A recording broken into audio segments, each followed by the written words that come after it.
సంవత్సరం చాలా వేదనకరంగా, చాలా బాధల మధ్యన, అనారోగ్యం మధ్యన కొనసాగవలసిన పరిస్థితి వచ్చినప్పుడు చాలా భయం వేసింది. అయినప్పటికీ కూడా దేవుడు చక్కగా స్వస్థపరిచి మంచి ఆరోగ్యం ఇచ్చి ఈరోజు ఆయన పరిచర్య చేయడానికి దేవుడు కృప చూపించాడు. మంచిది. కూడి వచ్చిన మీ అందరికీ మరొకసారి వందనాలు తెలియజేస్తున్నాను. చదవబడిన వాక్య భాగ గ్రంథము ద్వారా దేవుడు మనందరితో కూడా మాట్లాడుతుండగా శ్రద్ధగా దేవుని మాటలు విందాం. ఎన్నోసార్లు ఈ వాక్యాన్ని మనం చదువుకున్నాం, ఎన్నోసార్లు ఈ వాక్య భాగంలోంచి దైవజనుడు మనతో బోధించారు, ఎన్నోసార్లు ఈ వాక్యాన్ని మనం విన్నాం. అయినప్పటికీ కూడా దేవుడు మరలా ఆ వాక్యం ద్వారా మనందరితో కూడా మాట్లాడుతుండగా శ్రద్ధగా దేవుని మాటలు విందాం. చదువుకున్న వాక్య భాగము అపోస్తుల కార్యాల గ్రంథము 16వ అధ్యాయము 15వ వచనాన్ని మనం చదువుకున్న వాక్య భాగంలో ఆమెయు ఆమె ఇంటి వారును బాప్తిసం పొందినప్పుడు ఆమె, నేను ప్రభునందు విశ్వాసము గలదనని మీరు ఎంచితే నా ఇంటికి వచ్చి ఉండుడని వేడుకొని మమ్మల్ని బలవంతం చేసెను అని వాక్యములో రాయబడింది. ప్రియులారా, చదువుకున్నటువంటి వాక్య భాగంలో ఒక స్త్రీ మనకు కనపడుతూ ఉంది. ఆమె పేరు లూదియా. ఒక స్త్రీ మనకు కనపడుతూ ఉంది, ఆమె లూదియా. అపోస్తులుడైన పౌలు గారు ఆసియా ప్రదేశానికి వెళ్ళి దేవుని వాక్యం బోధించి అనేక మందిని బలపరచడానికి వెళ్ళినప్పుడు ఆసియాలో దేవుని వాక్యం చెప్పొద్దని పరిశుద్ధాత్మ దేవుడు వారిని ఆటంకపరిచాడట.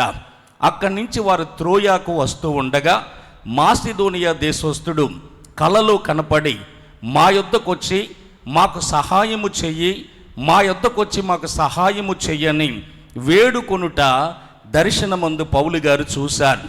అప్పుడు దేవుడు మమ్మల్ని మాసిదోనియాకి వెళ్ళమంటున్నాడు, అక్కడ సువార్త ప్రకటించమంటున్నాడని ఆ దర్శనాన్ని నిర్ధారణ చేసుకొని ఆ ప్రాంతానికి దైవజనుడు వెళ్ళాడు. నశించిపోతున్న ఆత్మల పట్ల భారం కలిగిన వ్యక్తిగా అపోస్తులుడైన పౌలుని మనం చూస్తాం. యేసు ప్రభుతో నడిచిన శిష్యులు, యేసు ప్రభుని తాకిన శిష్యులు, యేసు ప్రభుతో అద్భుతాలు చేసిన శిష్యులు, యేసు ప్రభు మాటలు స్పష్టంగా ఆలకించి యేసు ప్రభు చేస్తున్న అద్భుతాలు కల్లారా చూసిన శిష్యులు ఎవరూ చెప్పలేని మాట ఆయన చెప్పగలిగాడు. ఏమనంటే, నేను యేసును పోలి నడిచాను, నన్ను పోలి మీరు నడవండి అని అపోస్తులుడైన పౌలు గారు చెప్పగలిగారు. ఆ పౌలు గారు మా నశించిపోతున్న ఆత్మల పట్ల భారం కలిగిన వ్యక్తిగా మనకు కనపడుతూ ఉన్నాడు. ఆయనకి దర్శనం వచ్చింది.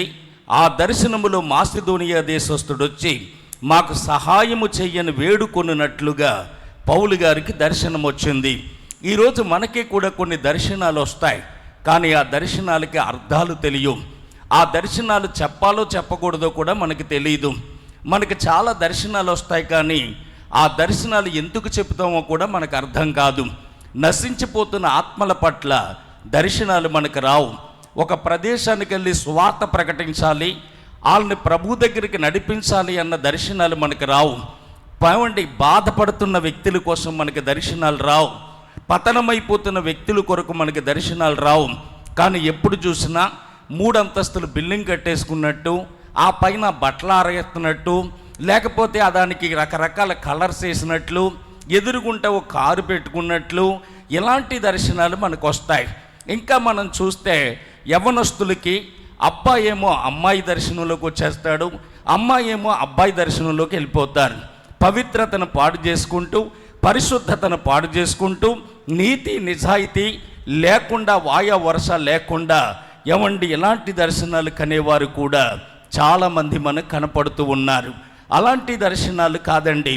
చాలామంది అంటారు, మన ఇంటికి వచ్చి భోజనం పెడితే నిజంగా మీరు ఈ చొక్కా వేసుకొచ్చినట్లే రాత్రి దర్శనం వచ్చింది. ఆడికి అదే ఉంది, సాకలు అట్టిపోయింది బట్టలన్నీ, ఇంకేం వేసుకుంటాడు, అది వేసుకోపోతే అది కూడా దర్శనంలో కనపడిపోయిందంటారు.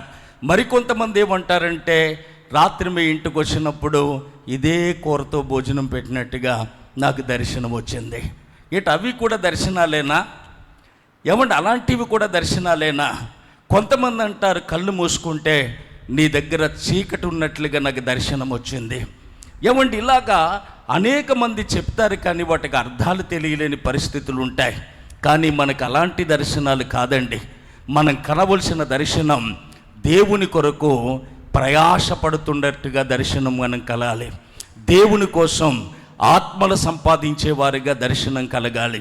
నశించిపోతున్న ఆత్మల పట్ల భారం కలిగిన వ్యక్తులుగా మనం దర్శనం పొందాలి. మన దర్శనం నెరవేర్చబడాలని దేవుడి దగ్గర మనం ప్రార్థనాపూర్వకంగా సిద్ధపడాలి. పౌలు అంటాడు, అయ్యో సువార్త ప్రకటించిన ఎడల నాకు శ్రమ, ప్రకటిస్తే వచ్చే శ్రమ కంటే ప్రకటించకపోయిన ఎడల వచ్చే శ్రమ నేను భరించలేనిది, సువార్త ప్రకటించవలసిన భారం నా మీద మోపబడి ఉన్నది అని పౌలు అన్నాడు. ఏమండి, కనుక మీరు సర్వలోకానికి వెళ్ళి సర్వ సృష్టికి సువార్తను ప్రకటించండి. నమ్మి బాప్తీసం పొందిన వాడు రక్షింపబడతాడు, నమ్మని వానికి శిక్ష విధింపబడుతుందని యేసు ప్రభు చెప్పాడు. అగ్నిలో నుండి కొందరిని లాగినట్లుగా మీరు రక్షించండి అని దేవుడు చెప్తుంటే, అలాంటి భారము, అలాంటి బాధ్యత, అలాంటి ప్రియులార సహకారము లేకుండా ఏవేవో దర్శనాలు కంటూ ఉన్నాం. కానీ పౌలు గారికి అయితే మాత్రం నశించిపోతున్న ఆత్మల దర్శనంలోకి వచ్చినప్పుడు ఆ ప్రాంతానికి వెళ్ళి, ప్రియులార ఆ ప్రాంతానికి వెళ్ళి ఆ ప్రాంతంలో సువార్త ప్రకటించమని దేవుడు నాతో చెప్తున్నాడు అని చెప్పి ఆయన నిర్ధారణ చేసుకున్నట్లుగా మనం చూస్తూ ఉన్నాం. ఈరోజు మనం ఎలాంటి దర్శనాలు మనం కంటున్నాం, మనకు ఎలాంటి దర్శనాన్ని కలిగి మనం ఉన్నామనేది కూడా ఆలోచన చేయాలి. కానీ ఈరోజు చాలామంది ఎలా తయారయ్యారంటే వాళ్ళ ఆలోచనలన్నీ మారిపోతున్నాయి, వాళ్ళ తలంపులన్నీ మారిపోతున్నాయి. వారు శరీర ఆశలు గలవారిగా, శరీర కోరికలు గలవారిగా, శరీర సంబంధమైన విషయాల మీద మనసు ఉంచుతూ వారు ఏవేవో దర్శనాలు ఉన్నాయి. కానీ నా కోసం రక్తం కార్చిన రక్షకుడు, నా కోసం పరలోక పట్టణాన్ని సిద్ధపరిచిన దేవుడు, నన్ను పరలోకానికి తీసుకెళ్తున్న దేవుని కోసం మనం ప్రయాసపడాలి.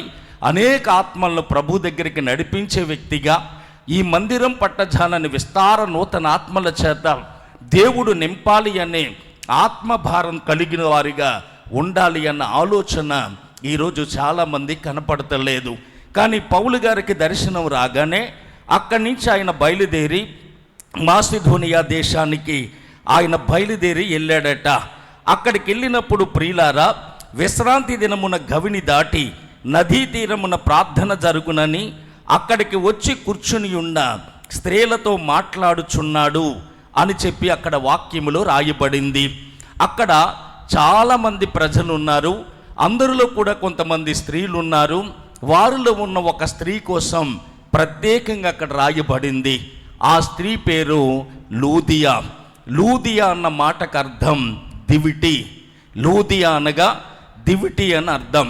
మన వాక్యం వింటున్న మన జీవితాలు ఎలా ఉండాలి అంటే మనం దివిటీల వలె ఉండాలి. దివిటి అనగా వెలిగేది, దివిటి అనగా వెలుగునిచ్చేది, దివిటి అనగా వెలిగించేది. మన వెలిగేవారిగా, అనేక మందిని వెలిగించేవారిగా, అనేక మందికి వెలుగునిచ్చేవారిగా మనం ఉండాలని దేవుడు ఆశపడుతూ ఉన్నాడు. ఈరోజు మనం వెలిగామా? మన వెలుగుతున్న మనం అనేక మందికి వెలుగునిచ్చేవారిగా ఉన్నామా? అనేక మందిని వెలిగించేవారిగా ఉన్నామా అనేది ఎవరికాలుగా ఆలోచించవలసిన వారమై ఉన్నాం. దివిటి అనగా వెలిగేది, వెలుగునిచ్చేది, వెలిగించేది. నీ ఇంటికి దీపం నువ్వే, నీ ఈది వారికి దీపం నువ్వే, నీ ప్రాంతానికి దీపం కూడా నువ్వే. కనుక నువ్వే కానీ ఆరిపోతే నీ ఇల్లు చీకటైపోతుంది, నీ ఈదు చీకటైపోతుంది, నీ ప్రాంతం అంతా కూడా చీకటైపోతుంది. అందుకే ఎట్టి పరిస్థితుల్లో ఆరిపోని వారిగా, ఏమండి, మనం వెలిగేవారిగా, వెలిగినిచ్చేవారిగా, వెలిగించేవారిగా మనం ఉండాలి. ఒకప్పుడు మనం ఏమై ఉన్నాం అని మనం చూస్తే చూడండి, ఎఫెసీ పత్రిక 5వ అధ్యాయం 8వ వచనంలో, పూర్వమందు మీరు చీకటై ఉంటిరి, ఇప్పుడైతే ప్రభునందు వెలిగై ఉన్నారు అన్నాడు. పూర్వమందు అనగా యేసును ఎరగకముందు, యేసు దగ్గరికి రాకముందు, యేసు ఎవరో మనకి తెలియక ముందు ప్రియులారా మనం ఏమై ఉన్నామంటే చీకటై ఉన్నాం, చీకటిలో ఉన్నాం, చీకటిగా ఉన్నాం. చీకటి క్రియలు చేస్తూ చీకటి కార్యాల్లో నిమగ్నమైపోయి చీకటిగా మనం ఉన్నట్లుగా వాక్యం చెబుతూ ఉంది. అయితే మనల్ని దేవుడు 1 పేతురు పత్రిక 2వ అధ్యాయం 9వ వచనంలో చీకటిలో ఉన్న మనల్ని ఆశ్చర్యకరమైన తన వెలుగులోనికి పిలిచాడట.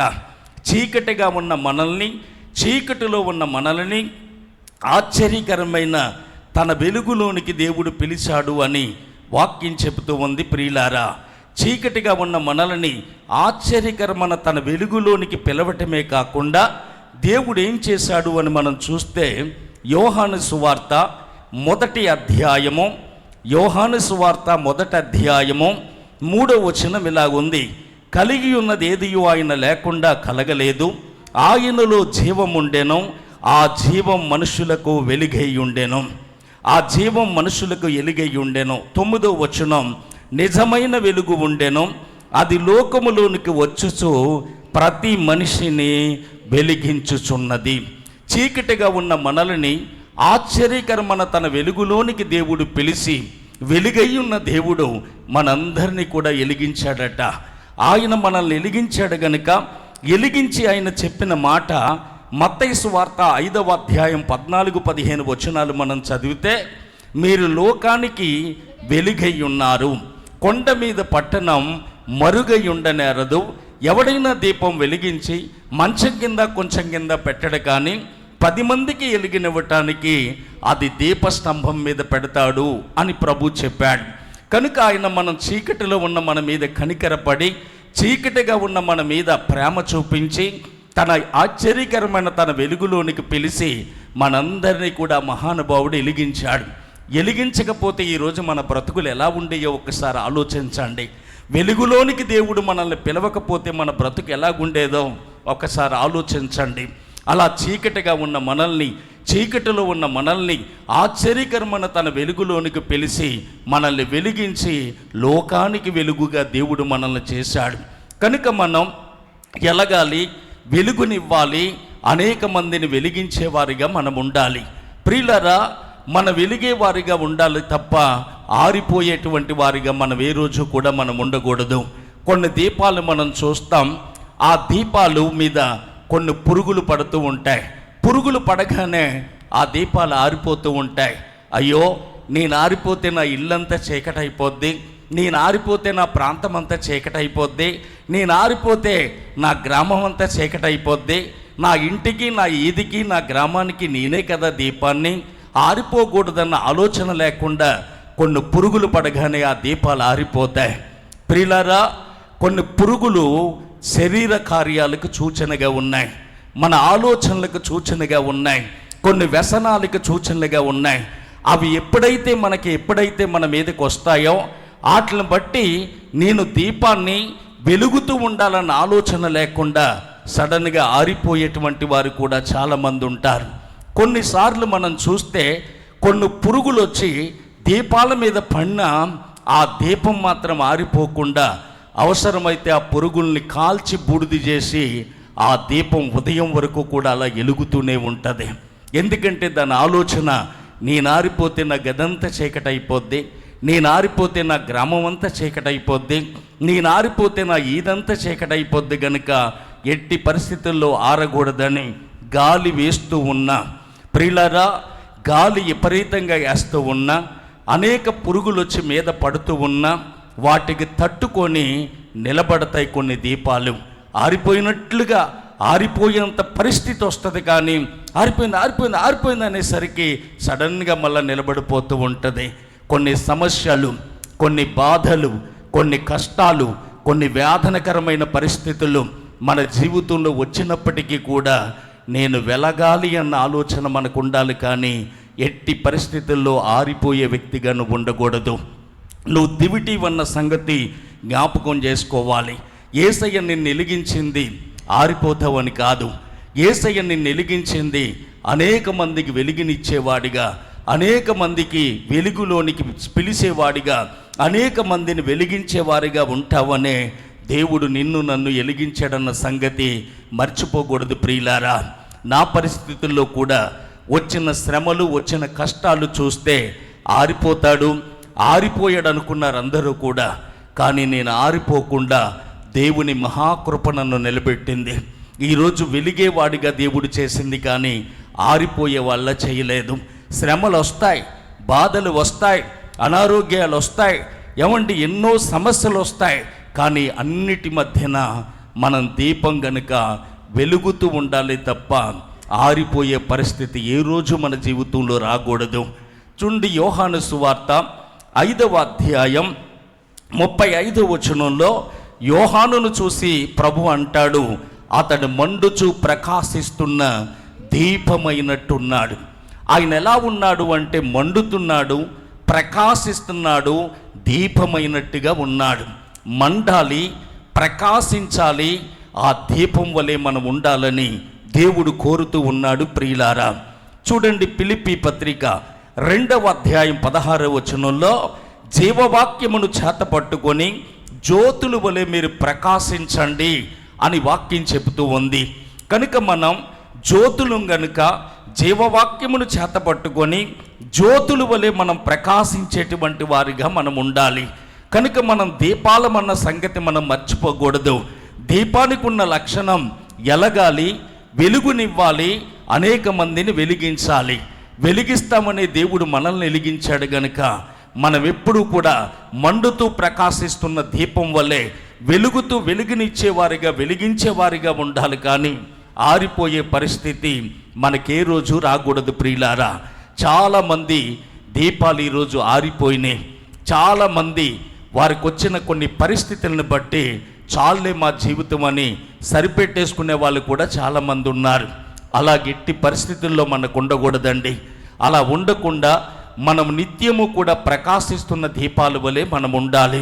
చూడండి, దీపాలు ఎలగాలే తప్ప ఆరిపోయే పరిస్థితి మనకి రాకూడదు. కొంతమంది వెలగరట, ఆరిపోయేటువంటి వారిగా ఉంటారట.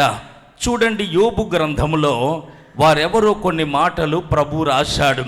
చూడండి, యోబు గ్రంథం 24వ అధ్యాయం 15వ వచనంలో, వ్యభిచారి ఏ కన్నైనా నన్ను చూడదనుకొని తన ముఖమును ముసుగు వేసుకొని సంధ్య చీకటి కొరకు కనిపెట్టెను. చీకటిలో వారు కన్నము వేయుదురు, పగల దాకుందురు, వారు వెలుగు చూడనొల్లరు. ఎవరు వీళ్ళు? ఎలుగు సంబంధి. ఎలుగంటే ఎవరికి ఇష్టం ఉండదు అంటే వ్యభిచారులకి ఎలుగు ఇష్టం ఉండదట, దొంగలకి ఎలుగు ఇష్టం ఉండదట, నరహంతకులకి వెలుగు ఇష్టం ఉండదట. వాళ్ళ చీకటిలోనే కన్నం వేస్తారట, చీకటిలోనే వారు పాపం చేస్తారట, చీకటిలోనే ప్రియులారా వారు నరహత్యలు చేస్తారట. వ్యభిచారి పగలంతా కూడా పడుకొని సాయంత్రం లెగిసి సాయంత్రం స్నానం చేసి చక్కగా చీర కట్టుకొని పువ్వులు పెట్టుకొని పౌడర్ రాసుకొని ఎవరు కనపడతాడా, ఎవడు కొంప ముంచుదామా అని సంధ్య చీకటి కొరకు కనిపెడుతుందట. కనుక వ్యభిచారపు మనసున్న వాళ్ళకి వెలుగిష్టం ఉండదు. అలాగే దొంగతనం చేసే వాళ్ళకి వెలుగిష్టం ఉండదు, నరహత్యలు చేసే వాళ్ళకి వెలుగిష్టం ఉండదు, సినిమాలు చూసే వాళ్ళకి కూడా వెలుగిష్టం ఉండదు. సినిమాకి వెళ్ళినా సినిమాలో ఒకవేళ తడుముకుంటున్నారు కదా, చీట్లు ఎక్కడైనా కూర్చుంటారు, దేన్నైనా గుద్దేసుకుంటారని లైట్లు వేసాడు అనుకోండి, వీళ్ళందరూ పెద్ద కేకలేస్తారు, ఆర్పరా ఆర్పో, లైట్లు ఆరిపో. ఎందుకంటే లైట్లు ఇష్టం ఉండదు వీళ్ళకి, వెలుగు ఇష్టం ఉండదు వీళ్ళకి. ఇలాంటి చీకటి క్రియలు చేసే వాళ్ళందరికీ కూడా వెలుగు అనేది ఇష్టం ఉండదట. వీళ్ళందరి కోసం దేవుడు ఏమి సిద్ధపరిచాడు అని మనం చూస్తే ఆ కింద వచనాల్లో ఇలాగ రాయబడింది. రేపొద్దున్న మనం ప్రియులారా బాగా ఎలిగిన వాళ్ళందరూ పరలోకం వెళ్తారు, ఆరిపోయిన వాళ్ళందరూ నిత్య నరకాగ్ని గుండానికి వెళ్తారు. అక్కడ అగ్ని ఆరదు, పురుగు సావదట. ఇక్కడ ఆనందం కోసం, ఇక్కడ సంతోషం కోసం, ఇక్కడ ఉల్లాస కోసం చీకటి క్రియలు చేస్తూ జీవిస్తే, ఎలుగకుండా ఆరిపోయే వ్యక్తిగా నువ్వు ఉంటే రేపొద్దున నిత్య చీకటిలోనికి నువ్వు వెళ్ళిపోతావు. అక్కడ అగ్ని ఆరదు, పురుగు సావదట. అక్కడ దేవుడు ఏం కలగజేస్తాడని మనం చూస్తే ఆ 20వ వచనం ఇలాగ ఉంది. 19వ వచనం, అనావృష్టి చేతను ఉష్ణము చేతను మంచు నీళ్లు ఎగిపోవునట్లు పాతాళము పాపము చేసి వారిని పట్టుకొనెను, కనిన గర్భము వారిని మరుచును, పురుగు వారిని కమ్మగా తినివేయను. ఇక్కడ పట్టిన కొవ్వంతా కూడా ఎక్కడ వదులుతుందంటే అక్కడ వదులుతుందట. కింద మంట పెట్టేసి అలా కాలుతూ ఉంటే, పైన తిరగేస్తూ ఉంటే, మనకు పట్టినటువంటి కొవ్వంతా కూడా అక్కడ కారుతూ ఉంటే పురుగులు వచ్చి కమ్మగా తింటాయట. అక్కడ ఏమన్నా అక్కడ అగ్ని ఆరదు, పురుగు సావదు గనుక ఆ స్థలములో ఇక్కడ పట్టిన కొవ్వంతా కూడా అక్కడ కరిగిపోద్దట. దేవుని గుడికి వచ్చున్న నీవు ఆలయానికి సమయానికి రాలేదంటే ఇడికి ఎంత గేరావు, ప్రార్థనకి రాలేదంటే ఇవిడికి ఎంత గేరావు, ఏమ్మ ఉపవాసం ఉండలేదంటే ఎంత గేరావు, ఏమంటే ఏటి మొన్న ఎక్కడికో వెళ్ళేవట అంటే అది కూడా ఎవరు చెప్పేశాడా అని చెప్పి ఇక్కడ ఈ లోకంలో సరదాల కోసం సంతోషాల కోసం తిరిగేవారు చాలామంది ఉన్నారు. పుష్ప 2 అంటున్నాడు ఎవడో మొన్న. ఏమండి 2 అయినా 3 అయినా రేపొద్దున అక్కడ తెలుస్తుంది మనకి, అక్కడికి ఆపడం మొదలు పెడతాడు. పట్టిన కొవ్వంతా కారుతుంది, పురుగులు వచ్చి కమ్మగా తింటాయట. అబ్బా ఏం పట్టెవరా కొవ్వు అని చెప్పి మనకు పట్టిన కొవ్వంతా కూడా అక్కడ కమ్మగా తింటాయని చెప్పేసి వాక్యములో రాయబడింది. కనుక మనం దీపమని, మనం వెలిగేవారిగా ఉండాలని దేవుని వాక్యం మనకి తేటగా తెలియజేస్తూ ఉంది ప్రియులారా. అందుకనే పేతురు రాస్తూ పేతురు పత్రికలో ఒక చక్కటి మాట పేతురు గారు ఇలాగా తెలియజేస్తాడు. చూడండి, పేతురు రాసిన మొదటి పత్రిక 4వ అధ్యాయంలో పేతురు గారు ఒక చక్కటి మాట ఇలాగా ఈ విధంగా తెలియజేస్తాడు. 3వ వచనం, మనం పోకిరీ చేష్టలు, దురాశలు, మద్యపానము, అల్లరితో కూడిన ఆటపాటలు, తాగుబోతుల విందులు, చేయతగని విగ్రహ పూజలు మొదలైన వాటి యందు నడుచుకుంటూ అన్యజనుల ఇష్టం నెరవేర్చుటకు గతించిన కాలమే చాలును. గతించిన కాలం చాలట. ఇంతకుముందు మనం తిరిగిన తిరుగుళ్ళు, మనం చేసిన చెడ్డ పనులు, మనం జీవించిన చెడు జీవితం అది గతించిన కాలమే చాలు. కానీ ఓడు ప్రభు దగ్గరికి వచ్చారు కనుక ఇప్పుడు ఎలా ఉండాలి అంటే ప్రభువులో మనం ఎప్పుడూ కూడా ప్రియులారా చక్కగా వెలుగుతున్న వారిగా ఉండాలి. అనేక మందిని వెలుగునిచ్చేవారిగా ఉండాలి. అనేక మందిని వెలిగించేవారిగా మనం ఉండాలి. మనం దీపమై ఉన్నామని, ఒకప్పుడు మన మీద ప్రభు కనికరపడి మనల్ని వెలిగించాడని మనం గుర్తు చేసుకోవాలి. మనమే కానీ ఆరిపోతే మన ఇంటి వారందరూ చీకటిలోకి వెళ్ళిపోతారు, మన ఈది వారందరూ చీకటిలోకి వెళ్ళిపోతారు, మన గ్రామస్తులందరూ కూడా చీకటిలోకి వెళ్ళిపోతారు. ఆ ప్రాంతానికి నిన్నే ఏరుకోరి దేవుడు ఎందుకు వెలిగించాడో తెలుసా? ఎందుకు పిలిచాడో తెలుసా? అక్కడ వేల మంది ప్రజలు ఉండగా ఎవరికి వెళ్ళిన ధన్యత మహాభాగ్యం మనకి ఎందుకు ఇచ్చాడంటే నువ్వు వెలుగుతూ ఉంటావని, అనేక మందికి వెలుగునిచ్చే వ్యక్తిగా ఉంటావని, అనేక మందిని వెలిగించే వ్యక్తిగా ఉంటావని నిన్ను నమ్మి దేవుడు ఆ ప్రాంతంలో నిన్ను పిలిచాడు. ఈరోజు నీ పరిస్థితి ఏంటనేది ఒక్కసారి మనం ఆలోచించుకోవాలి. మనం వెలుగుతున్నామా అనేది కూడా మనం ఆలోచించుకోవాలి. వెలిగితే ఎంతమందిని నువ్వు వెలిగించావు అనేది కూడా ఆలోచించుకోవాలి. ప్రియులారా, 98వ సంవత్సరం వరకు ఎంతో వైభవంగా బ్రతికి చివరికి 1,80,000 రూపాయలు అప్పులైపోయి, అపనిందల పాలైపోయి, అవమానాల పాలైపోయి, అలవాట్లకు గురైపోయి, ఆ బంధకాల నుంచి విడుదల పొందలేక భయంకరమైన చీకటి కమ్మిన బ్రతుకులో సావే శరణమని కూర్చుంటుండగా ఒక సేవకుణ్ణి దేవుడు పంపించి నన్ను వెలిగించాడు. ఆయన నన్ను వెలిగించి నన్ను ఎలగ్గానే నా ఇంటికే నేను దీపంగా మారాను, నా ఈదికి దీపంగా మారాను, నా గ్రామానికి దీపంగా మారాను. ఆయన వెళ్ళిన ప్రతి చోట దీపమై వెలుగుతూ ఉన్నాను. ప్రియులారా, ఈరోజు అనేక మందిని నేను వెలిగించానని సాక్ష్యం చెప్పగలను. ఎందుకంటే నేను ఒకరోజు ఒక మీటింగ్కి వెళ్ళాను. ఎక్కడికి రావాలంటే ఊరి దగ్గర అంబేద్కర్ బొమ్మ ఉంటుంది, అక్కడ మీరు నిలబడండి, మనిషిని పంపుతానన్నారు ఆ పాస్టర్ గారు. నేను అక్కడ నిలబడ్డాను. అలా నిలబడగానే ఎదురుగుంటా ఒక ఎత్తు అరుగుల బిల్డింగ్ ఉంది, అక్కడ కిరాణా కొట్టు ఉంది. అక్కడి నుంచి కుర్రాడు నిక్కర సరిగా కట్టుకోలేదు, చొక్కా బటన్సులు సరిగా పెట్టుకోలేదు. అక్కడి నుంచి కిందకు ఒక దూకి బట్టి సీని గారు అన్నాడు. ఈడవడరా బొడ్డు కోసి పేరెట్టినట్లుగా బట్టి సీని గారు అని పిలుస్తున్నారని అలా చూస్తూ ఉన్నానని తున్నడాడు. దగ్గరికి వచ్చి మీరు బట్టి సీని గారే కదా అన్నాడు. అవునరా అన్నాను. మీరు అరుణ్ కుమార్ గారే కదా అన్నారు. అవునరా అన్నాను. మీరు పాటర్ గారే కదా అన్నారు. అవునరా అన్నాను. వెంటనే వాడు ఇలా నమస్కారం పెట్టి మీ క్యాసెట్ మా ఇంట్లో ఉందండి, మా నాన్న చొక్కా కొన్నాడండి అన్నాడు.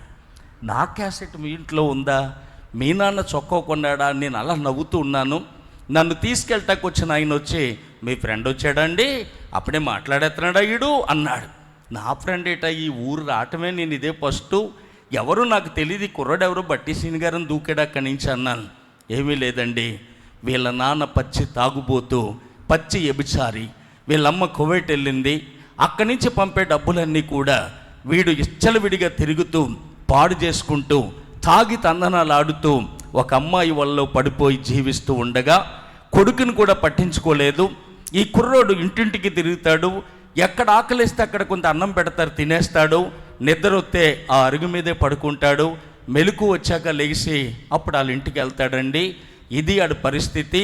ఆ కుక్క ఎలా జీవించిందో అలాగ అక్కడక్కడ దొల్లేసి పడిపోయిన రోజులు ఉన్నాయండి. అయితే మీ క్యాసెట్ వాళ్ళ నాన్నకి ఎవరిచ్చారో తెలియదండి, మీ సాక్ష్యం విన్నాడండి. మీ సాక్ష్యం విని తన మారు మనసు పొంది కొడుకుని ఈరోజు కాన్వెంట్లో చదివిస్తున్నాడండి అని చెప్పారు. అదే సాక్ష్యం కాదు, ఈరోజు అనేక మంది ఉదయం లేచిన కాడి నుంచి తెల్లవార్లు నాకు ఫోన్లు వస్తాయి, ఇన్ని ఫోన్లు వస్తాయి. అందరూ చెప్పేది ఒకటే, మీ మాటలు విన్నామండి, మీ సాక్ష్యం విన్నామండి, మా జీవితాలు బాగుపడ్డాయండి. ఈరోజు భార్య పిల్లలతో మేము సంతోషంగా ఉన్నాం, మా ఇంటి వారందరూ రక్షణ పొందారండి అని చెప్పి ఇన్ని సాక్ష్యాలు నేను చెప్పగలను. మరి రక్షింపబడిన నీవు ఎంతమందిని రక్షణలోకి నడిపించావు? వెలిగించబడిన నీవు ఎంతమందిని నువ్వు వెలిగించగలిగావు అనేది కూడా ఆలోచన చెయ్యాలి. సిగ్గుపడాలి దేవుని దగ్గర. మనల్ని వెలిగించాడు కదా, మనం ఎంతమందిని వెలిగించాం? రేపొద్దున నిన్ను వెలిగించాను ఆ ప్రాంతానికి, నువ్వేం చేసావు ఆ ప్రాంతాన్ని దేవుని అడిగితే తల దించుకునే వ్యక్తిగా ఉంటావా, తల ఎత్తుకునే వ్యక్తిగా ఉంటావా? అది కూడా ఒక్కసారి మనల్ని మనం ప్రశ్న వేసుకోవాలి. కనుక అనేక మందిని వెలిగించే వ్యక్తిగా నువ్వు ఉండాలి. అనేక మందిని ప్రభు దగ్గరికి ఆ వెలుగులోనికి నడిపించే వ్యక్తిగా ఉండాలి. అనేక మందికి వెలుగునిచ్చేటువంటి వ్యక్తిగా మనం ఉండాలి. మనం ఎప్పుడూ కూడా వెలుగుతూ ఉండాలి. సమస్యలు, కష్టాలు, బాధలు, అనారోగ్యాలు వచ్చినా సరే ఏమాత్రం ఆరిపోకుండా వెలుగుతూ ఉండాలి, వెలిగిస్తూ ఉండాలి, వెలుగునిచ్చే వ్యక్తిగా నువ్వు ఉండాలి. మత్తయి సువార్త 25వ అధ్యాయాన్ని మనం చదివితే అక్కడ 10 మంది కన్యకలు మనకు కనపడతారు. ఆ 10 మంది కన్యకలలో 5 బుద్ధిగల కన్యకలట, 5 బుద్ధి లేని కన్యకలట. 5 బుద్ధిగల కన్యకలు, 5 బుద్ధి లేని కన్యకలు. 10 మంది కూడా పెండ్లి కుమారుడు వస్తున్నాడని దివిటీలను సిద్ధపరచుకొని వారు ఎదురు చూస్తూ ఉన్నారు. పెండ్లి కుమారుడు ఆలస్యం అవుతుందని వార్త వినబడ్డది. 10 మంది పడుకున్నారు. పడుకున్న తర్వాత మధ్యరాత్రి వేళ ఒక స్వరం వినబడుతుంది, పెండ్లి కుమారుడు వస్తున్నాడు, పెండ్లి కుమారుడు వస్తున్నాడు, మీరు ఆయన్ని ఎదుర్కొనండి అని చెప్పి వార్త వినబడగానే 10 మంది లెగిసిపోయారు. 10 మంది లెగిసిపోయేసరికి బుద్ధిగల కన్యకలు దివిటీలు మహాప్రకాశమానముగా ఎలుగుతున్నాయట. ఒకవేళ అవసరమైతే నూనె పోయిటకు ఎగస్ట్రా నూనె కూడా వాళ్ళ దగ్గర ఉందట. బుద్ధి లేని కన్యకలు దీపాలు మిలుకుమని ఉన్నాయట, పోయటానికి నూనె కూడా వాళ్ళ దగ్గర లేదట. అప్పుడు వెంటనే వారు బుద్ధిగల కన్యకల దగ్గరికి వెళ్ళి, మా దీపాలు ఆరిపోయేలాగా ఉన్నాయి, మాకు కొంచెం నూనె ఇస్తారా అంటే వాళ్ళు అన్నారు, మా దగ్గర ఉన్నది మీకు మాకు కూడా సరిపోదు, అమ్మువాడి దగ్గరికి వెళ్ళి కొనుక్కోండి అన్నారు. అప్పుడు అర్ధరాత్రి కాడ వాళ్ళు వెళ్ళారు.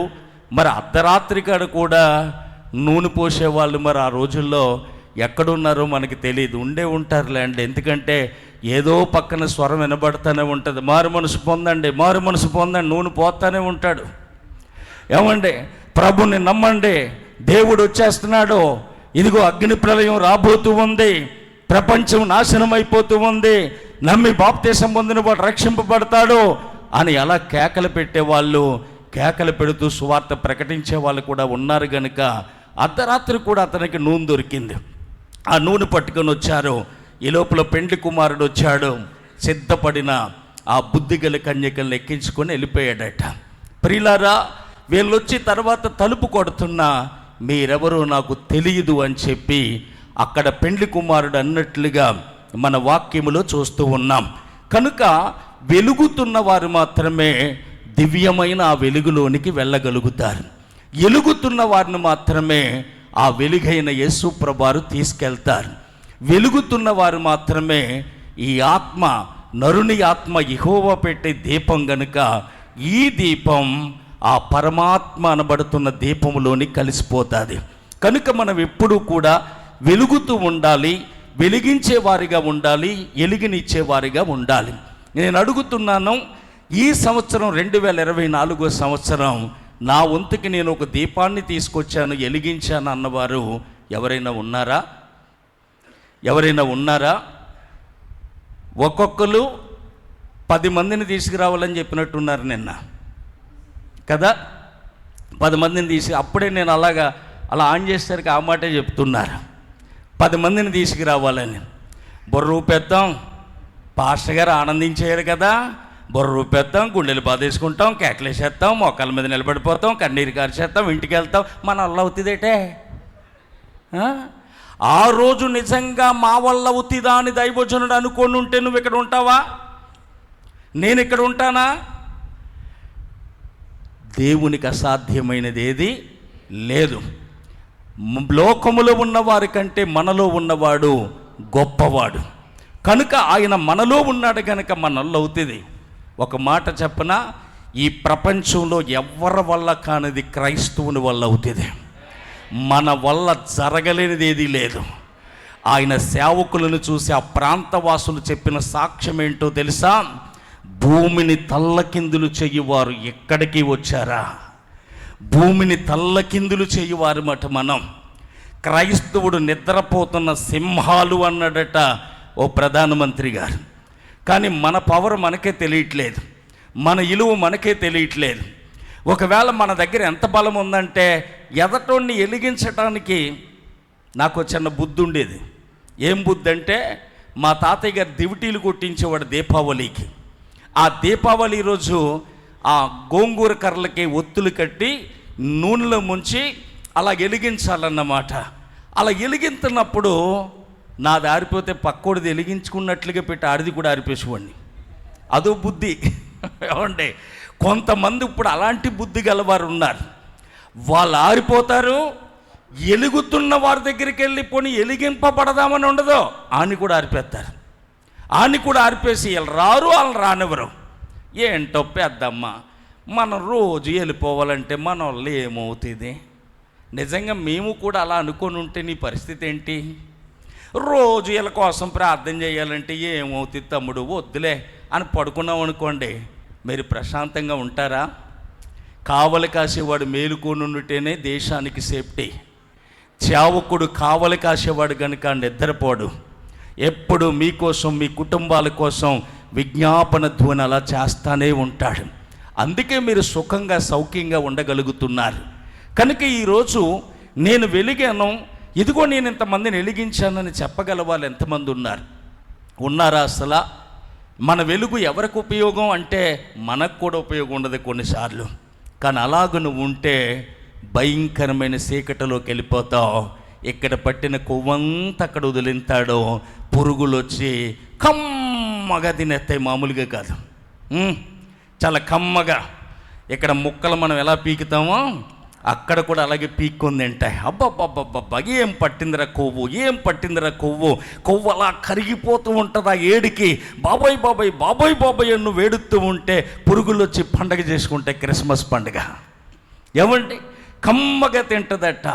ఆ భయంకరమైన పరిస్థితి రాకుండా ఉండాలంటే ఈ ప్రార్థనల ద్వారా మళ్ళా వెలిగించబడాలి. నువ్వు వెలిగించబడిన నీవు ఇక లైఫ్లో ఆరకూడదు, అనేక మందిని వెలిగినిచ్చేవారిగా ఉండాలి. అన్నలు దూరం అయిపోయినా, తల్లిదండ్రులు దూరం అయిపోయినా, బంధువులు దూరం అయిపోయినా, శ్రమల పాలైపోయినా, నిందల పాలైపోయినా, ఐగుప్తి దేశంలో ఒక ఇంట్లో మూల ఎలుగుతూ ఉంది కనుకనే ఆ దీపానికి, ఆ దేశానికే ప్రధాన దీపంగా దేవుడు చేశాడు. దేవునికి స్తోత్రం. యోసేపు అనే దీపం అక్కడ వెలుగుతూనే ఉంది ప్రియులారా, ఆరిపోలేదండి.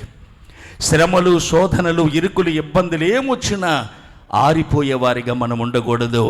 వెలిగేవారిగా, వెలిగించేవారిగా మనం ఉండాలి. మనం దివిటీలు మన సంగతి జ్ఞాపకం చేసుకోవాలి. ఏమండి, శద్రకు, మేషకు, అబేద్నెగోలను అగ్నిగుండంలో పడేశారు. కానీ వాళ్ళ కోసం రాయబడిన మంచి మాట, వారి అగ్ని బలమును చల్లార్చారు. వారు అగ్ని బలమును చల్లార్చారు.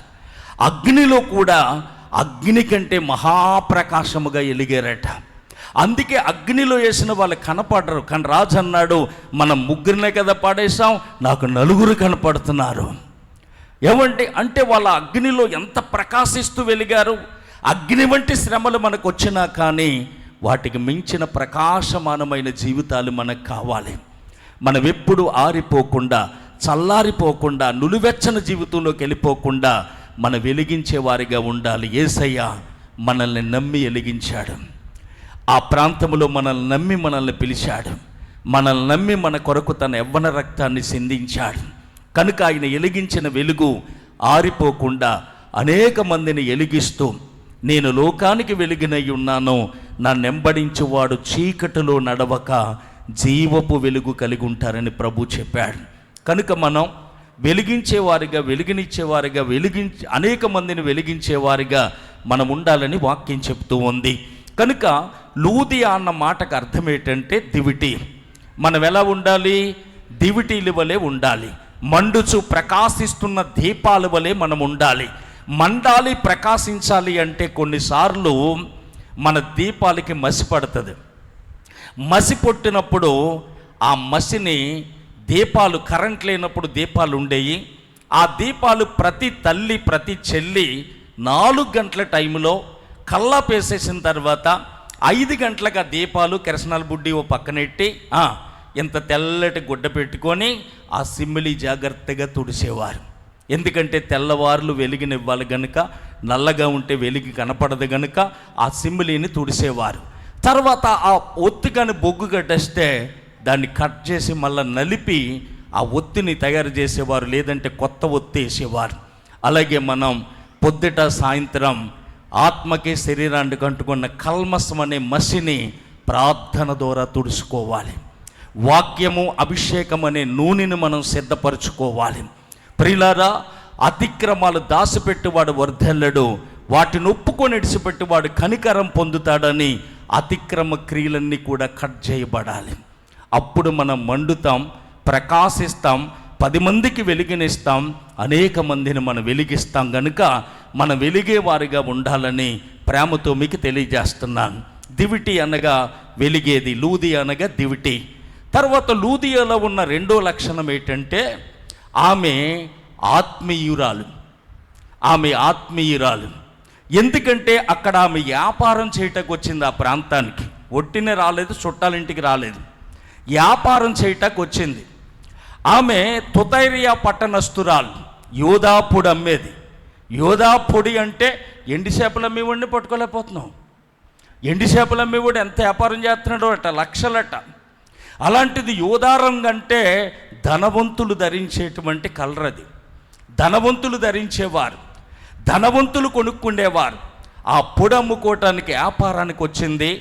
కానీ వ్యాపారం లేకపోయినా పర్వాలేదు, లాభం రాకపోయినా పర్వాలేదు, నష్టం కలిగినా పర్వాలేదు, ఏ రూపాయి బోనీ లేకపోయినా ఇంటికి వెళ్ళిపోతాను. కానీ ఇవాళ ఆదివారం కనుక ఖచ్చితంగా నేను మందిరానికి వెళ్ళిపోయి వాక్యం మాత్రం వినాలని గంప పక్కనెట్టేసి వచ్చి వాక్యం వింటానికి కూర్చుంది. ఎంత ఆత్మీయురాలు ఈమె! మన ఆత్మీయులమో శరీర సంబంధులమో ఎక్కడ తెలుస్తుంది అంటే చుట్టాలింటికి వెళ్ళినప్పుడు తెలుస్తుంది. సమ్మాలో కూర్చున్నప్పుడు, దైవప్రేమ సన్నిధిలో కూర్చున్నప్పుడు ఏం కనపడదు.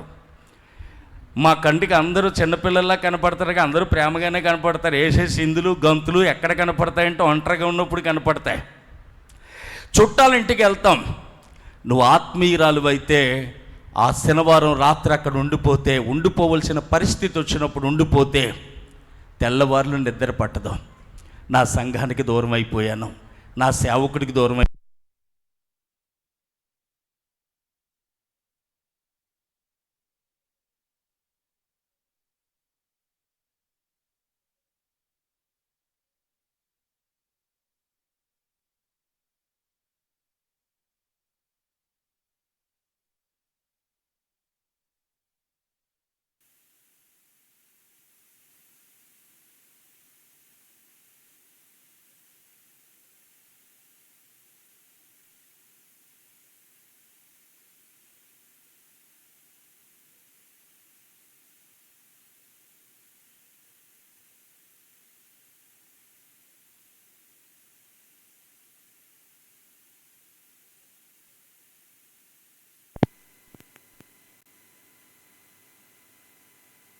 ఇంకేం చెప్పడం, జనాలు పొల్లేకలించి పక్కపక్క నవ్వేసి వెళ్ళిపోతారంతే. అదేం ఉపయోగం చెప్పండి? కనుక ఆత్మీయులు ఎక్కడ మంచి చర్చ దొరికితే దాన్ని ఆలోచించి అక్కడికి వెళ్ళి ఒక పూట గడపాలన్న ఆలోచన ఉంటుంది. శరీర సంబంధులైతే మాత్రం వాళ్ళు తెల్లారు లెగిసాక ఒంటరిగా ఉంటాం కనుక ఇక్కడ చొక్క ఎక్కడ దొరుకుతుంది, ఇక్కడ పేక ఎక్కడ ఆడతారు, ఇక్కడ కోడిపందులు ఎక్కడ జరుగుతాయి, ఇక్కడ పుష్ప ఇందులో ఆడుతుంది అని చెప్పి వాళ్ళకి సంబంధించిన విషయాల్లోనికే వెళ్ళిపోతారు. అందుకనే వాక్యములో ప్రభు ఏమన్నాడంటే, అపోస్తులైన పౌలు గారు రాస్తూ రోమాపత్రిక 8వ అధ్యాయము, రోమాపత్రిక 8వ అధ్యాయం 5వ వచనం ఇలా ఉంది: శరీరానుసారులు శరీర విషయముల మీద మనసుంచుదురు, ఆత్మానుసారులు ఆత్మ విషయాల మీద మనసుంచుదురు. శరీరానుసారమైన మనస్సు మరణం, ఆత్మానుసారమైన మనసు జీవమును సమాధానమునై ఉన్నది. యాలయనగా శరీరానుసారమైన మనస్సు దేవునికి విరోధమై ఉన్నది, అది దేవుని ధర్మశాస్త్రమునకు లోబడదు, ఎంత మాత్రము లోబడనేరదు. కాగా శరీర స్వభావము గలవారు దేవుణ్ణి సంతోషపరచనేరరు. చూసారా, ఆత్మ సంబంధులు ఆత్మానుసారమైన విషయాల మీద మనసు ఉంచుతారట. శరీరానుసారులు శరీర సంబంధమైన మనసు మీద మనసు ఉంచుతారట. ఆత్మ సంబంధులు ఆత్మానుసారమైన మనసు, శరీర సంబంధులు శరీరానుసారమైన మనసు. శరీరానుసారమైన మనసు మరణమట, ఆత్మానుసారమైన మనసు జీవమును సమాధానమునై ఉన్నదట. శరీరానుసారులు దేవుణ్ణి సంతోషపరచనేరరట. శరీరానుసారులు ప్రియులార దేవుని ధర్మశాస్త్రానికి లోబడరట, వాక్యానికి లోబడరు. వాళ్ళు వాక్యానికి లోబడకుండా, వాక్యానికి విధేయత చూపించకుండా వాళ్ళ ఇష్టానుసారంగా జీవిస్తూ ఉంటారు. ఎవడు చేసేస్తాడేటి భక్తి? ఎవరి కోసం చేస్తున్నావు భక్తి? ఎవరి కోసం వస్తున్నావు మందిరానికి? నా కోసమా? పోనీ వచ్చేసేమన్నా బంగారపు గుడ్డెట్టేస్తావా?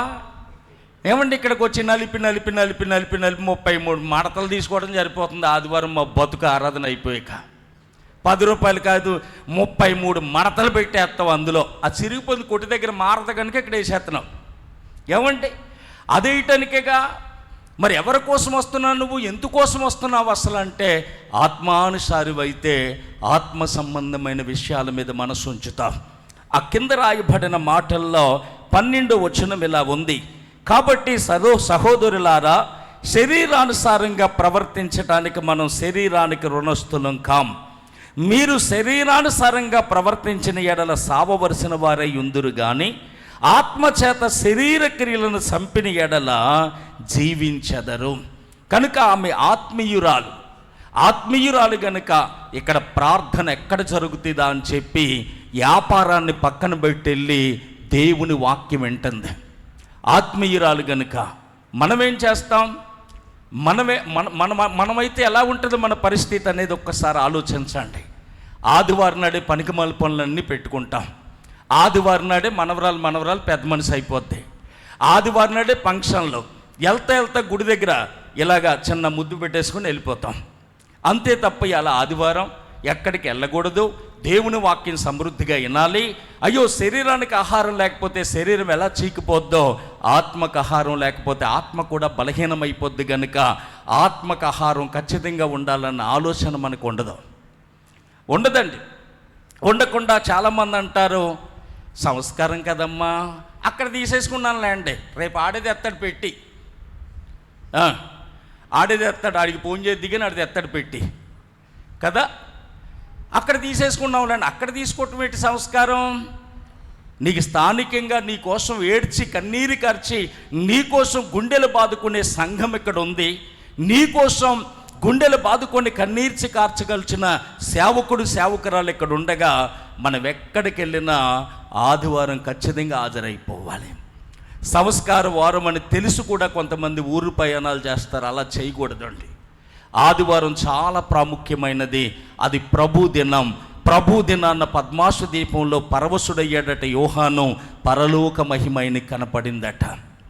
కనుక మనం ఆదివారం నాటికి ఎంత విలువ మనం ఇవ్వగలుగుతున్నాం అనేది కూడా ఆలోచించుకోవాలి. కనుక ప్రియులారా, ఈమె ఆత్మ సంబంధమైన విషయం మీద మనసు పెట్టి నాకు వాక్యం కావాలి, వ్యాపారం వద్దని చెప్పి అక్కడికి వెళ్ళి ప్రార్థన జరిగే స్థలములో వాక్యం వింటూ ఉంది. మన ఆత్మీయత ఎంతవరకు ఉందనేది ఆలోచించండి. చాలామంది శరీర సంబంధమైన మనస్సే ఉంటుంది, వాళ్ళకి ఆత్మ సంబంధమైన మనస్సు ఉండదు.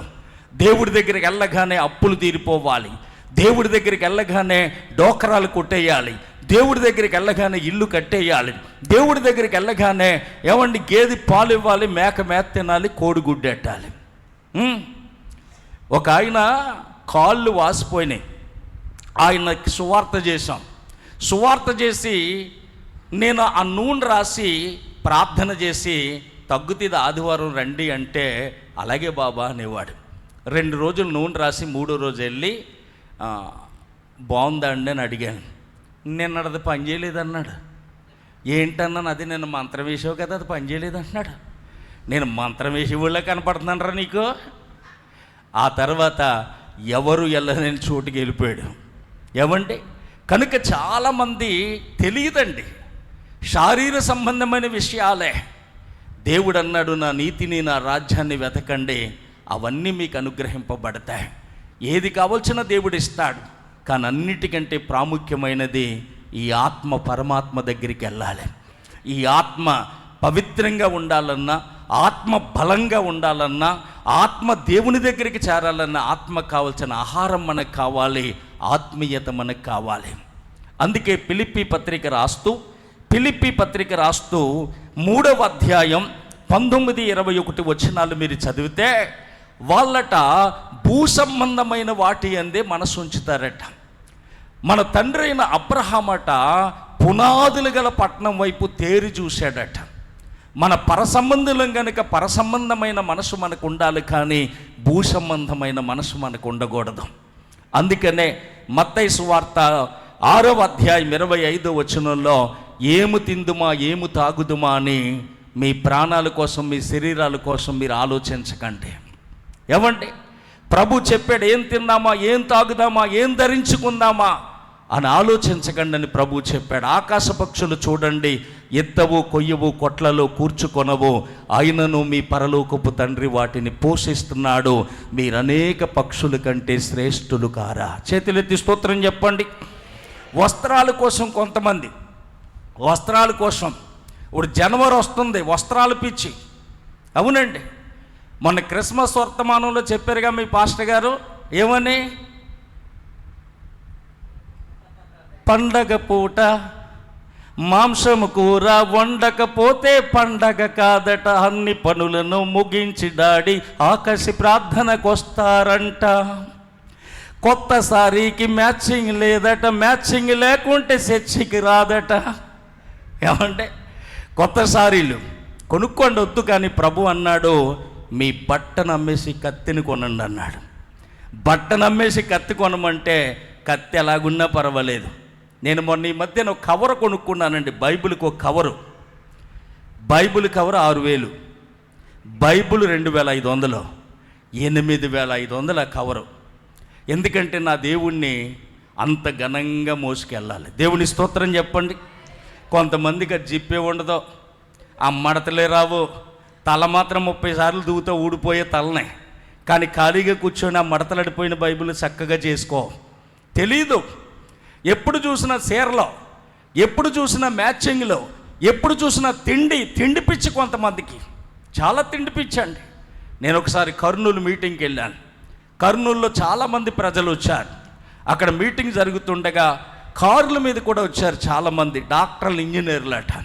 వారు వచ్చి చక్కగా ప్రార్థన అయిపోయాక నా దగ్గరికి వచ్చి ప్రార్థన చేయించుకొని లైన్లోకి వెళ్ళి నిలబడి వారి భోజనం పెట్టమని ఇలా ప్లేట్ చూపిస్తే ఇంత ముద్ద అయిపోయిన అన్నం, కోట బియ్యం ముద్ద ఇంత ఉప్మాలా తీసి అందులో పెడితే దాన్ని ఇలా కన్నం చేసుకొని సాంబారు పోసుకొని కొబ్బరికాయ పచ్చడి వేసుకొని పక్కకు వచ్చి అమృతంలాగా, దేవా ఈరోజు మాకు ఈ ప్రసాదం పెట్టేవని కళ్ళు కత్తుకొని తిని దేవానికి స్తోత్రం అని చెప్పి ఆనందంగా వెళ్ళారు.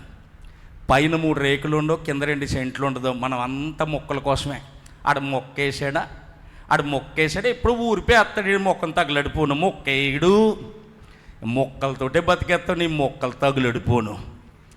ఏమంటే పుట్టిన కాడి నుంచి ఎన్ని మేకలు, ఎన్ని గేదెలు, ఎన్ని మేకలు, ఎన్ని కోళ్ళు, ఎన్ని రొయ్యలు, ఎన్ని పీతలు వెళ్ళిపోయినాయో లేదు ఈ చిన్న సైజు అగ్నిగుండంలోకి. ఏమన్నా తృప్తి ఉందా? లేదు. అయినా సరే తిండి తిండి తిండి తిండి. తిండి కోసం బ్రతకకూడదు, బ్రతకటం కోసం తినాలి. తిండి కోసం కాదండి బ్రతకటం. చాలామంది ఈ రోజులు ఎలా ఉంటుందంటే 2 కేజీలు కోడి ఎవడికే పెట్టకుండా తినేసి బయటకు వచ్చి అని చెప్పి ఆ పన్నులో తీసుకొని మళ్ళీ తినేస్తాడు దరిద్రుడు.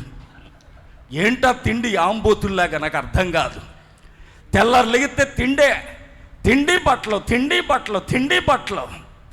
దేన్ని శరీర సంబంధమైన వారిగా ఉండకుండా ఆత్మ సంబంధమైన వారిగా ఉండాలి. ఉదయం లేచి వాక్యం చదువుకున్నామా లేదా? ప్రార్థన చేసుకున్నామా లేదా? ఈరోజు ఉపవాసం ఉండవలసిన రోజు కనుక ఉపవాసం ఉన్నామా లేదా? ఆదివారం శుక్రవారం ఆరాధనలకు వెళ్తున్నామా లేదా? ఏమండి, మన చూపులు, మన ఆలోచనలు, మన పద్ధతులు ఎలా ఉన్నాయి? ఆత్మీయత కలిగి ఉన్నాయా? శరీర సంబంధమైన కోరికలు ఏమన్నా ఎంటాడుతున్నాయా అనేది ఆలోచించుకోవాలి. అబ్రహామట బలి అర్పించిన తర్వాత అడవి మృగాలు వస్తాయేమో, ఆకాశ పక్షులు వస్తాయేమో అని ఆ ఉదయం సాయంత్రం వాటిని తోలేసేవాడట. కొత్త నిబంధన ప్రకారం ఇరిగి నలిగిన మన హృదయమే బలి గనుక కొన్ని శరీర కోరికలు, శరీర ఆశలనే పక్షులు, మృగాలు వస్తాయేమో అని చెప్పి వాటిని మనం ప్రార్థనలో తోలేయాలి. వాటిని తోలేసి పవిత్రంగా మన జీవితాన్ని దేవుడికి సమర్పించుకోవాలి. ఇది ఆత్మీయత కలిగిన వారికి. కనుక ఆమె దివిటి ఒకటి, మనం వెలిగేవారిగా ఉండాలి, వెలుగునిచ్చేవారిగా ఉండాలి, వెలిగించేవారిగా ఉండాలి.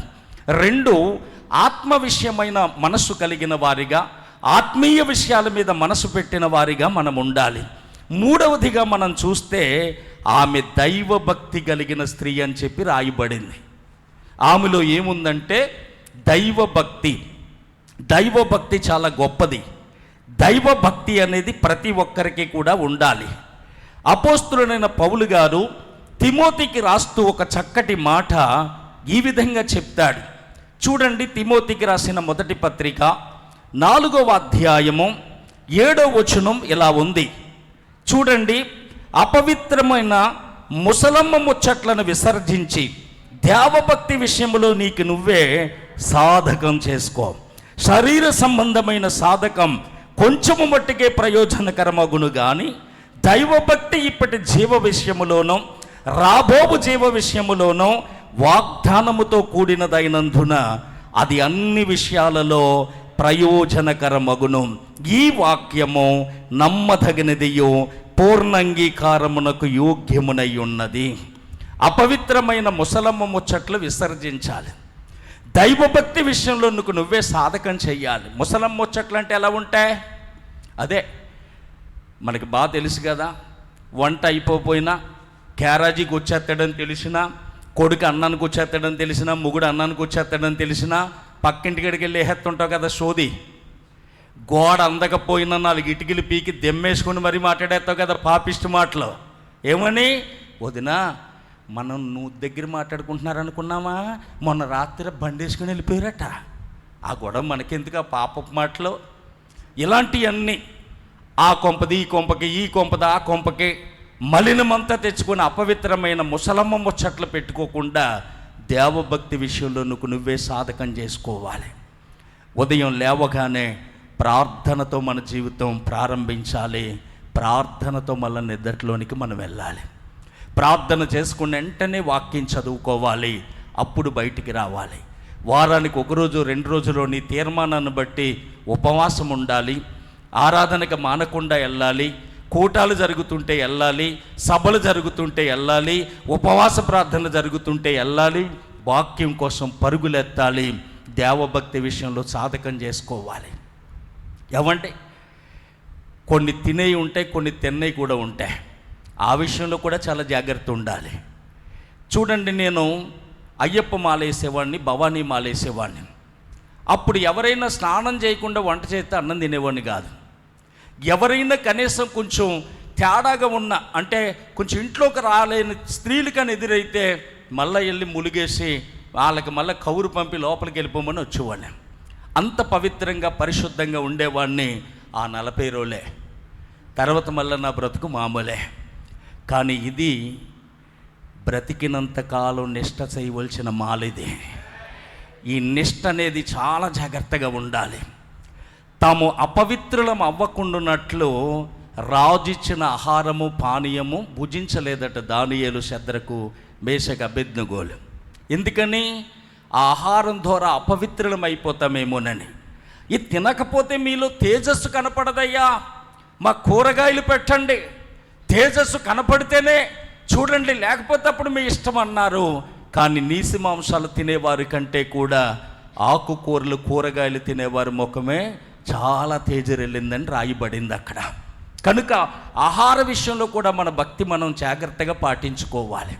ఈరోజు చాలామంది దినానికి వెళ్ళి దినం భోజనం తినేస్తారు, పెళ్ళికి వెళ్ళి పెళ్లి భోజనం తినేస్తారు, ఏదో సమతకి వెళ్ళి సమత భోజనం తినేస్తారు, ఎవరో పోతునైతే తినేస్తారు.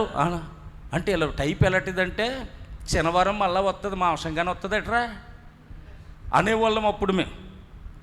ఏమండి, కనుక ఇలా ఉద్దేశం ఏంటంటే, ఒక ఆవిడ అంది నాతో, మీరు అలా చెప్తారు కానీ ప్రార్థన చేసుకుని తినేమని పౌలు చెప్పాడు, ప్రార్థన చేసుకుంటే అన్నీ పవిత్రమైపోతాయి తెలుసా అంది. నాకు తెలదలే, మరి నేను బైబిల్ చదవలేదు. మరణకరమైంది ఏది తాగినా ఆను జరగదని ఉంది. ఎంట్రింగ్ తాగే మరి అది వాక్యమే కదా. ప్రార్థన చేసుకుని తాగం, చచ్చిపోతామని భయం. కానీ ఆత్మీయతలో చచ్చిపోతామని భయం లేకుండా తినేసే వాళ్ళు ఉన్నారు ఆంబోతుల్లాగా ఈరోజు. కొన్ని తిని ఉంటాయి, కొన్ని తిన్నవి ఉంటాయి. జాగ్రత్త సుమా. క్రైస్తవులకు కూడా తిండి పిచ్చి ఎక్కువట, తిండి పిచ్చి ఎక్కువ. అందుకే పాస్టర్ గారు కూటమండి అని చెప్తే వీళ్ళు అంటారట, ఈ కూటంలో ఏ కూటం అని అడుగుతారట. ఏ కూటం అంటే యేసుబాబు కూటం అంటే యేసుబాబు కూటమే, కానీ అదే ఏ కూటం? పులిహార కూటమా, కారబ్బందు కూటమా, భోజనాల కూటమా? పులిహార కారబ్బందు అయితే రారు, భోజనాల కూటం అయితే వస్తాం. అది కూడా ఎలాగా? ఆ కూటంలో మీరు ఎవరి కోసం చెప్తారు? ఎవరి కోసం ఏంటమ్మా? యేసుబాబు కోసం. అదేలేండి, అబ్రహాం కోసం చెప్తారా, ఇస్సాకు కోసం చెప్తారా, పేతురు కోసం చెప్తారా, యోనా కోసం చెప్తారా? అబ్రహాం అయితే దూడను వధించాడు కనుక దూడమాంసం అని అర్థమట. వాళ్ళకి ఆ కూటంలో ఆ రోజు దూడమాంసం అని అర్థం. ఇస్సాకు కోసం చెప్తానంటే ఇస్సాకు ప్రతిగా గొర్రె పిల్లను వధించారు కనుక ఆ మేక మాంసం అని అర్థమట. పేతురు కోసం చెప్తానంటే మూడోసారి కూసింది కనుక చికెన్ అని అర్థమట. యోనా కోసం చెప్తానంటే తిమ్మంగళం మింగేసింది కనుక చేప అని అర్థమట. నేను దానియేలు కోసం చెప్తాను, కూరగాయల భోజనం. చేతులెత్తి స్తోత్రం చెప్పండి. కనుక దానియేలు కోసం అయితే చాలామంది మిస్ అయిపోతారు. అలా కాకుండా ఆత్మీయ విషయంలో మన జాగ్రత్త మనకు ఉండాలి. ఆత్మీయ విషయంలో, భక్తి విషయంలో ప్రియులారా మనమే సాధకం చేసుకోవాలి. ఎవరు మనకి నేర్పించారు. ప్రార్థన చేసుకోమని చెప్తాం, ఎంచేపు చేయాలో మేము చెప్పం. ఎందుకంటే అది నువ్వు ప్రార్థన అనగా పరమ తండ్రితో సంభాషణ. పరమ తండ్రితో మాట్లాడటానికి ఇంత టైం అని ఏం చెప్పగలం? వాక్యం చదువుకో అని చెప్తాం, కానీ ఇన్ని అధ్యాయాలను మేము చెప్పం. ఎందుకంటే వాక్యం అనగా వాక్యం దేవుడై ఉన్నాడు గనుక యేసు ప్రభుతో సహవాసం. ఆరాధన అనగా పరిశుద్ధాత్ముడితో సహవాసం. కనుక దీనికి లిమిట్ లేదు. దేవభక్తి విషయంలో మనమే సాధకం చేసుకోవాలి. చూడండి, పిల్లలు చదువు అయిపోయిన తర్వాత అమ్మ నాన్న అంటారు, మిషన్ నేర్చుకోవే. మనకు మిషన్ ఎందుకు నాన్న? సిరిగిపోయిన బట్టలు ఏమైనా ఉంటే కుట్టుకుంది. కానీ అప్పుడు వెంటనే ఆ మిషన్ నేర్చుకోవటానికి వెళ్తే స్నేహితులు అడుగుతారు, నీకేం కరువు వచ్చింది మిషన్ నేర్చుకుంటున్నావంటే? కరువు అని కాదే, మా ఇంట్లో బట్టలు ఏమైనా సిరిగిపోతే అక్కడికి పట్టుకెళ్ళే బదులు కుట్టుకుంటామని నేర్చుకుంటున్నాం అంటాం. మిషన్ నేర్చుకునేది, మిషన్ నేర్పేది నీ బట్టలు నువ్వు కుట్టుకుంటావని కాదు. ఏ చేతిలోనైనా పెడితే ఆడు తాగుబోతాడో తిరిగిపోతాడో రూపాయి తెచ్చినా తేకపోయినా మిషన్ కుట్టుకుని బతికేస్తామని అమ్మ నాన్నల ప్లాన్. మరి ఇష్టము లేకపోయినా నేర్చుకున్న మిషన్ వల్లే నీకు అంత ఉపయోగం అంటే, ఇష్టపడి నేర్చుకున్న భక్తి వలన ఎంత ఉపయోగం ఉంది? భక్తి దేవుని శక్తిని దింపుతుందట. చేతులెత్తి స్తోత్రం చెప్పండి. ఇటలీ పటాలమడిబడిన పటాలములో శతాధిపతి అయిన కొర్నేలనే ఒక భక్తిపరుడు ఉన్నాడు. దేవుని సువార్త అనే శక్తిని పట్టుకొని పేతురు అక్కడికి వచ్చాడు. చేతులెత్తి స్తోత్రం చెప్పండి. ఏమండి, భక్తి మనకి ధైర్యాన్ని ఇస్తుందట. భక్తే మనకి ధైర్యం. మన డబ్బు కాదు, మన బంగారం కాదు, మన ఆస్తి కాదు, మన ఉద్యోగం కాదు, మన బంధుబలగం కాదు. బంధు బలగమే మన ధైర్యం అయితే, మొన్న 2 సంవత్సరాలు కరోనాలో తేలిపోయింది ఎవడ బంధువుడో ఎవడ లేదో, ఎవడెంత ప్రేమకారు చేశాడో తెలిసిపోయింది. ఎవడో రాలేదు, ఫోన్లే ఎత్తలేదు. ఏమండి, అలాంటిది మన బలం కాదు, కానీ మన ధైర్యం ఏంటంటే భక్తి. భక్తి ఉన్న చోట ధైర్యం ఉంటుంది. భక్తి ఉన్న చోటకి దేవుని శక్తి దిగి వస్తుంది. తను భక్తి గలవాడైనందున సింహాల నోళ్లను దేవుడు మూయించాడు అంటాడు దానియేలు కోసం. సింహాల లాంటి మనుషుల నోటిల నుంచి కూడా తప్పించేదేంటో తెలుసా? మన భక్తే. కనుక మనకు భక్తి అనేది మనకు ఉండాలి. భక్తి విషయంలో మనకు మనమే సాధకం చేసుకునేటువంటి వారిగా మనం ఉండాలి. ఏమండి, పౌలు గారు ఇంకొక మాట రాస్తూ ఇలా అంటాడు. అదే తిమోతి పత్రిక 6వ అధ్యాయం 6వ వచనం, సంతుష్టి సహితమైన దైవభక్తి గొప్ప లాభసాధకమై ఉన్నది. మనం ఈ లోకంలోనికి ఏమీ తేలేదు, దీనిలో నుండి మరి ఏమీ తీసుకొని పోలేం. కాగా అన్నవస్త్రములు గలవారమై ఉండి వాటితో తృప్తి పొందుదుము. భక్తి చెయ్యాలి. నాకు ఒక ఆయన ఉన్నాడు, కుర్రోడు. ఆ కుర్రోడు నన్ను ప్రశ్న వేశాడు. ఏమని ప్రశ్న వేశాడంటే, మీరు అలా చెప్తారు కానీ బైబిల్ అంతా అబద్ధమే అన్నాడు. బైబిల్ అబద్ధం ఏంట్రా బాబు, ఇలా మాట్లాడుతున్నావు ఏంటి నువ్వు? బైబిల్ అబద్ధం కాదంటే అబద్ధమే, చెప్పమంటారా అన్నాడు. చెప్పమన్నాను. చెప్పమంటే అన్నాడు, ఏదేను తోటలో చెట్టు పెట్టాడు కదా. పెట్టాడు. తినిన దినమురు మీరు నిశ్చయంగా చచ్చిపోతారన్నాడు కదా. అవును, తింటే చచ్చిపోతారన్నాడు. తినిన దినమే చచ్చిపోతాడు అన్నాడు. తిన్న రోజు ఎందుకు చావలేదు అంటున్నాడు. తిన్న రోజు చావలేదా? నువ్వు బాగా చదివేవా అన్నాను. తిన్న రోజు చావలేదు కదా, ఆదాము చాలా కాలం బతికాడు కదా అన్నాడు. నేనన్నాను, ఆయన దృష్టిలో 1000 సంవత్సరాలు ఒక దినం. ఆయన దృష్టిలో 1000 సంవత్సరాలు ఒక దినం. ఒక దినం 1000 సంవత్సరాలు. అంటే ఆదాము 1000 లోపు చనిపోవడలేదా? 1000 లోపే చనిపోయాడు కదా. 900 చిల్లర బతికి చనిపోయాడు కదా. అంటే ఒక రోజులో చనిపోయినట్టేనా కాదా? చెప్పండి. ఒక రోజులో చనిపోయినట్లే. తినిన దినమును చచ్చిపోతామన్నాడు. అంటే మన దృష్టిలో 24 గంటలు ఒక రోజు, లేదా 12 గంటలు ఒక రోజు. కానీ దేవుని దృష్టిలో 1000 సంవత్సరాలు ఒక రోజు. 1000 సంవత్సరాలు ఒక రోజు. బైబిల్ పండితుల ప్రకారం ఇప్పుడు 6వ రోజు జరుగుతుంది అంటారు. ఏమంటే కనుక 1000 సంవత్సరాలు ఒక రోజు చనిపోయాడు రా అన్నాను. ఇంతకు అప్పుడు నేనన్నాన్ని, 1000 సంవత్సరాలంటే ఒక రోజు కదా. అవును, ఒక రోజుకి ఎన్ని గంటలు? 24 గంటలు. ఇప్పుడు 12 గంటలంటే ఒక పగలు. 12 గంటలంటే ఎన్ని సంవత్సరాలు? ఇప్పుడు 500 సంవత్సరాలు. 12 గంటలంటే 500 సంవత్సరాలు. 6 గంటలంటే 250 సంవత్సరాలు. 3 గంటలంటే 125 సంవత్సరాలు. గంటన్నర అంటే 72.5 సంవత్సరాలు. గంటన్నర అంటే 30 గంట అంటే 35 సంవత్సరాలు. అంటే ఇప్పుడు నన్ను అడిగేవాడికి 35 కూడా ఉండవు. మరి ఈడి దేవుడి దృష్టిలో ఎంతగాడు? 30 గంటగాడు. ఈడి దేవుని దృష్టిలో 30 గంటగాడు. ఈ 30 గంటగాళ్ళే అంటారు, మైక్ సౌండ్ ఎటువంటి బాక్స్ తీసే, ఇక్కడ పేపర్లు ఎక్కడ ఇవ్వకో, వీళ్ళందరూ 30 గంటగాళ్ళే. ఏమంటే 30 గంటగాళ్ళే. దేవుడు ఎప్పుడు ఆయన అన్నాడు, అబద్ధం ఆడటానికి నేను నరుడను కాను, అబద్ధం ఆడేవాడిని కాదు. అంటే నరులు అబద్ధం ఆడతారు, దేవుడు అబద్ధం ఆడడు. కనుక దైవభక్తి చెయ్యలేక ఇలాంటి కుంటి సాకులు చెప్తుంటారు. కానీ భక్తి విషయంలో మనకు మనమే సాధకం చేసుకోవాలని వాక్యం మనకు తేటగా తెలియజేస్తూ ఉంది. గమనించండి ప్రియులారా, ఇక్కడ భక్తి అంటే అర్థమేంటి అని మనం చూస్తే దేవుని వాక్యం ఇలా ఉంది. ఒక్క మాట చదవండి. సామెతల గ్రంథం 8వ అధ్యాయం.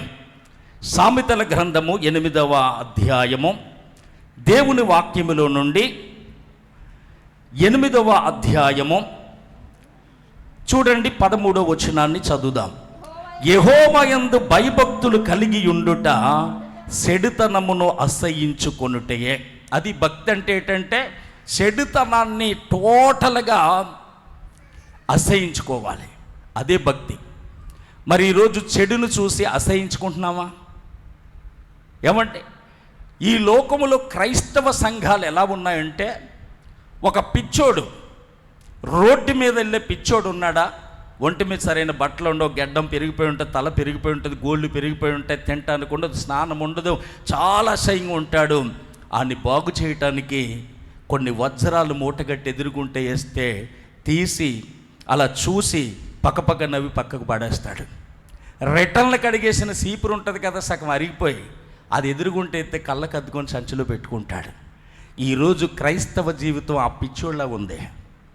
పనికి మాలిన విషయాలన్నీ హృదయమైన సంచిలో పెడుతున్నాం, ప్రయోజనకరమైన వజ్రాల కంటే ఇలువైన జీవము గల దేవుని మాటలు బయటికి వదిలేస్తున్నాం. అందుకే భక్తిలో స్థిరపడలేకపోతున్నాం. భక్తి ఉన్న చోటకి శక్తి వస్తుంది, భక్తే మనకి ధైర్యాన్ని ఇస్తుంది, భక్తే సింహాల లాంటి మనుషుల నోటి నుంచి మనల్ని తప్పిస్తుంది. కనుక భక్తి కలిగిన వారిగా మనం ఉండాలని ప్రేమతో మీకు తెలియజేస్తున్నాను. కనుక ఆమె దైవ భక్తి కలిగినటువంటి స్త్రీ, ఆమె దివిటి, 2 ఆమె ఆత్మీయురాలు, 3 ఆమె దైవభక్తి కలిగినది. మనం కూడా దైవభక్తి విషయంలో సాధకం చేసుకొని భక్తిని మనం కాపాడుకోవాలి. ఆ భక్తే మనకి పరలోకానికి నడిపించేది. ఆ భక్తి లేకపోతే దేవుని శక్తి మన దగ్గర ఉండదు. దేవుని శక్తి లేకపోతే మనం పరలోకానికి వెళ్ళలేం.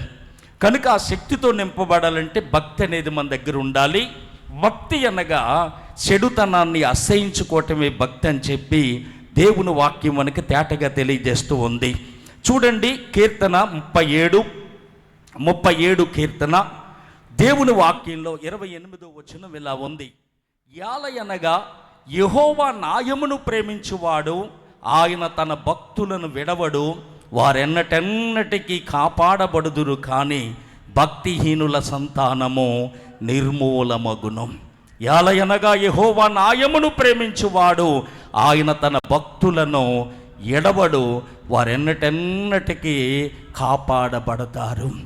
భక్తులను దేవుడు కాపాడుతాడు. గనుక మనం మన కుటుంబాలు దేవుని దృష్టిలో ఎలా ఉండాలంటే భక్తిగా మనం ఉండాలి.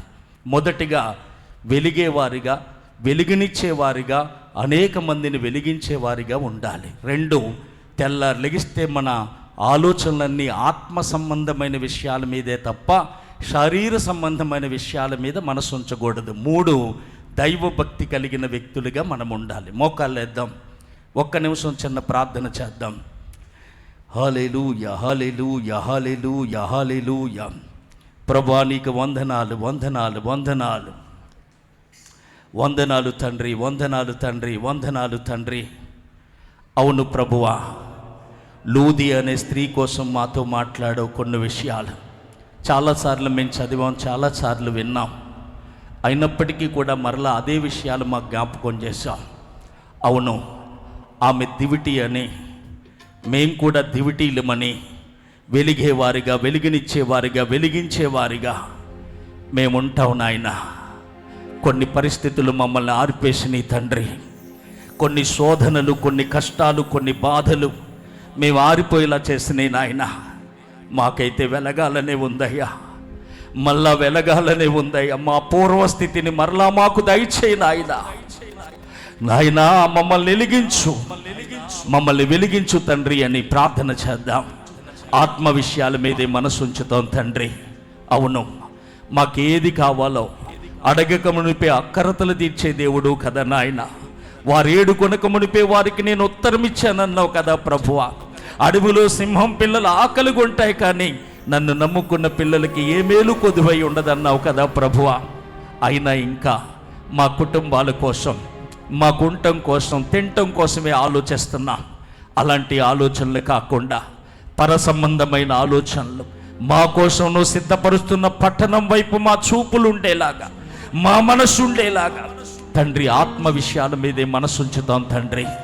2025 సంవత్సరంలో మేము ప్రవేశించిన తర్వాత తండ్రి, అగ్ని కణాల వలె మమ్మల్ని వాడుకోండి ప్రభువా. తండ్రి, అనేక మందిని నీ దగ్గరికి నడిపించే ఆత్మ సంబంధమైన ఆలోచనలు కలిగిన వారిగా మేము ఉండాలి తండ్రి. అవును, దైవభక్తి విషయంలో సంవత్సరం లాస్ట్లో బాగానే ఉంటున్నాం, సంవత్సరం మొదట బాగానే ఉంటున్నాం, మధ్యలో మేము చల్లారిపోతున్నాం, దిగజారిపోతున్నాం. అలాంటి జీవితాలు మాకు వద్దయ్యా. భక్తి కలిగిన వ్యక్తులుగా మేము ఉంటాం తండ్రి. భక్తులను ఎడవ్వని, వారెన్నటన్నిటికీ కాపాడబడతారని తండ్రి నీ వాక్యం చలవిస్తూ ఉంది.